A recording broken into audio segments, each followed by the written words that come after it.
Camden Town, I'll meet you by the underground. In Camden Town, we walk there as the sun goes down.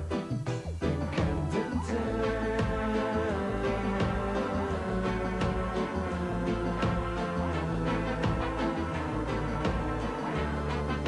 The tourists say,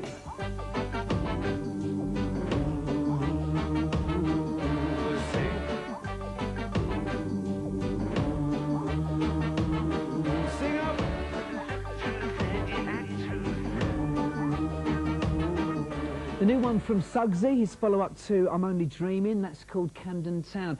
Well, they sang and wrote about Camden Town, Madness that being, of course, put it well and truly on the map. What did you think of that, Stuart? Did it work for you? It looked like a soft drink advert. I kept wondering when the product was going to come in, he was going to go drink this. Also, it gives such a sort of bright and breezy representation of Camden Town. You can't help thinking that people are going to be really disappointed when they get there after that, and all they can get is a sort of Sisters of Mercy T-shirt. It'd be a bit of a letdown. But there's such a lot of goodwill in the goodwill bank for Suggs that you'd have to go a long way to exhaust that. So what did you think of the song, which sees him teaming up once again with Mike Barson? Okay, Richard. What did you think? I think it's very impressive for him to write a song called Camden Town and manage to get the video shot in Jamaica. That's what I think is good. We've gone, yeah, it's called Camden Town, but we do have to do it in Jamaica though, the video obviously. So that's what I quite liked. I think there should be a song. Well, I'm a South London boy. I'd like to see a song about Balham, but it doesn't quite work as well.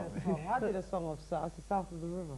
Well, that's not Balham though, is it? That's like a taxi driver, isn't it? A terrible taxi. Yeah, it's just dismissing the whole thing. Like south of the river, it's all right, but come to Camden. I'm saying Balham, go and eat in Bucci's restaurant. There should be a song like that. Got on, then you do it. Oh well, I'm sorry, going to do it all the time. So do you like it? No, right. I like. You know, Madness is a very important time for me as a child. First band I ever saw live, actually. Really, you know, fantastic. And I went to a club the other night and they were playing Madness, and I thought, wow. He's always going to be compared against Madness, I suppose, though, isn't he? So yeah. Nah, I didn't think it was fair. I didn't like it. All right. What about for you, Misha? I think it's quite sad, actually, because I just thought it was really dated. I mean, if you're going to go for that kind of thing, you've got to bring it to the 90s. It just looked like it was in... What would you like to have seen, then? I mean... I'd like to hear another song, a different song completely, a complete rewrite. I love him, though. I've always liked him, because he's just got such a fabulous, like, personality. He's always happy and stuff, but it's really cheesy, you know, it just doesn't, it's not doing it, you know. Okay, what about for you, John? Well, who gives a shit about Camden? All right, don't get a question with me, I didn't make it. I think everyone's so sick of this Camden thing, innit, you know. I mean, I'd actually sing a song about it 6 months after it was meant to be hip, even though it wasn't hip in the first place. You know, it is like a student marketplace, isn't it, for buying overpriced second-hand clothes. And a pub that a few, like, crabby indie bands that nobody cares about hangs around in. I don't see how you can write a song eulogising it.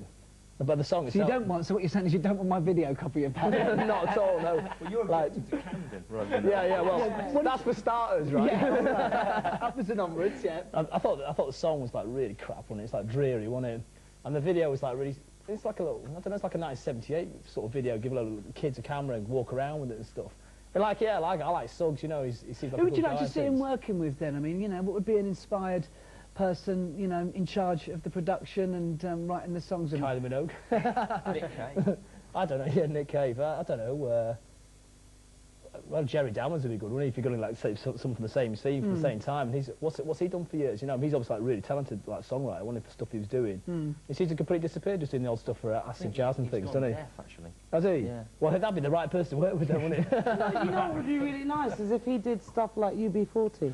Because he's always had... I hate them. No, but I meant in the term that he really likes reggae music a lot. Oh, to cover, you know, that, like, old tunes? It would be nice if he did Well, something. Sly and like Robbie, he's been working with Sly and Robbie. Really? Oh, yeah, yes. Okay, because I thought, you see, to me, he should do something more in that vein, more of that reggae pop thing, because he does that quite well, I think. Well, he probably thinks he's doing that with that track there, doesn't he?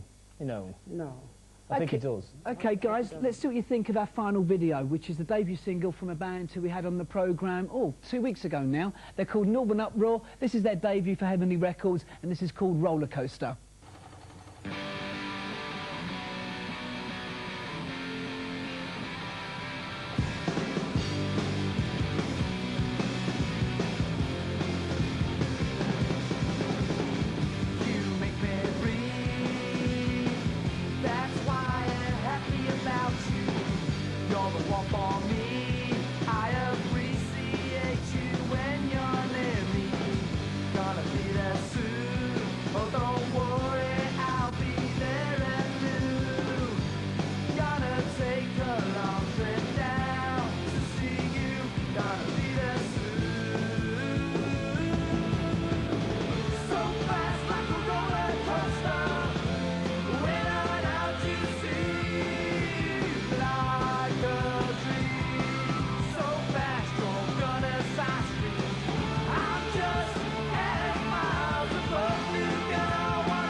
Northern Uproar, their first single for Heavenly Records, that's called Roller Coaster. John Robb, you've got a history with the band. Do you want to tell us about that, sort of? Oh, well, yeah, well, because I'm in Manchester as well, and that's where they're from, I sort of knew what they were doing about a year ago and started writing about it. Because you were the first person who wrote about the band. What was that first gig like? Pretty ratty, really, but you could tell something good was in there, you know. I like the singer Leon's got a charisma about him. He's like really cocky and stuff. And the band, there's like loads of good tunes going on there, and their attitude was really good. When they walked in the venue, you know, some bands you could tell they're going to get someone just by the way they're walking, and that's what they had.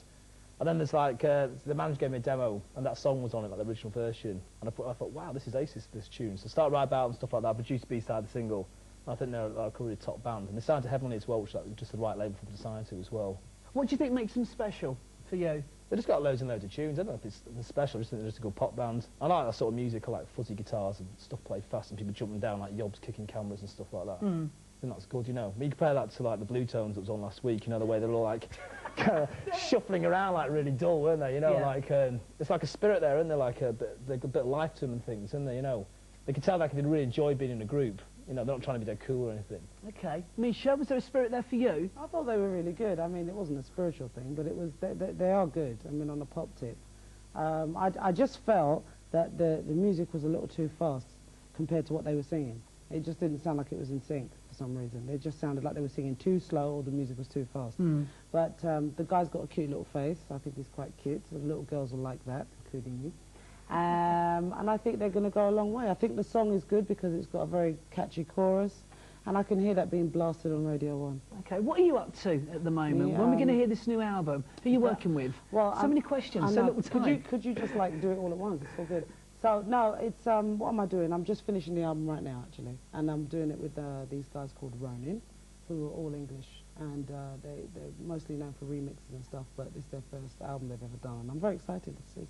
It's the first time I've been allowed to write so much on the album. And right. What kind of feel has it got? I reckon, you know how to describe this album? This album is very much me in terms of everything I like, which is like hip-hop, soul, a bit of, you know, acoustic stuff as well, and a bit, you know, obviously the voice is always a gospel thing, isn't there?